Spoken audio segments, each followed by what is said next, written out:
ہو جاتی تھی، نماز میں سستی کرتا تھا، یہ عذاب اس کے لیے ہے۔ فرمایا جو شخص اس حالت میں فوت ہو جائے اور توبہ نہ کرے، یلقون غیا، اسے اللہ جل وعلا نے مقام غی سے ڈرایا ہے۔ اور مقام غی کیا ہے؟ یہ جہنم کی ایک نہایت گہری وادی ہے جس کا عذاب بہت شدید ہے۔ غور کریں میرے وہ بھائی، میری وہ بہنیں، میرے وہ بزرگ، میری وہ مائیں، میرے وہ دوست جو نماز میں سستی کرتے ہیں، کبھی وقت پر پڑھ لیتے ہیں، کبھی قضا ہو جاتی ہے اور پھر کہتے ہیں کہ ہم پکے نمازی ہیں۔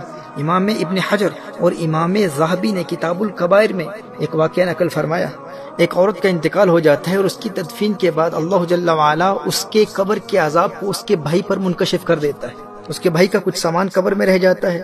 تدفین کے بعد جب وہ گھر جاتا ہے اور اپنا سامان تلاش کرتا ہے تو پھر اسے یاد آتی ہے کہ بہن کی تدفین کے وقت اس کا وہ سامان قبر میں گر گیا تھا۔ جب واپس قبرستان جاتا ہے، قبر کھودتا ہے تو دیکھتا ہے کہ اس کی بہن کی قبر آگ کے شعلوں سے بھری ہوئی ہے۔ وہ روتے ہوئے واپس گھر آتا ہے اور اپنی ماں سے اپنے مشاہدے کا حال بیان کرتا ہے، ماں کو بتاتا ہے کہ میں نے کیا دیکھا، اور ماں سے پوچھتا ہے کہ میری بہن کے اعمال کیا تھے۔ تو ماں نے اس کی بہن کا ایک ہی گناہ بیان کیا۔ ماں نے کہا بیٹے تیری بہن نماز میں سستی کرتی تھی اور قضا پڑھتی تھی، قضا پڑھتی تھی۔ محترم احبہ، اہل علم نے اس روایت پر کلام کرتے ہوئے کہا ہے کہ جو شخص عام طور پر نماز پڑھتا ہو لیکن سستی کی وجہ سے نماز قضا ہو جاتی ہو، یہ اس کا عذاب ہے کہ قضا پڑھنے والے کی قبر اگر آگ کے شعلوں سے بھر جاتی ہے تو بتاؤ جو بالکل نماز پڑھتا ہی نہیں اس کے عذاب کا عالم کیا ہوگا، اس کا عذاب کس قدر دردناک ہوگا۔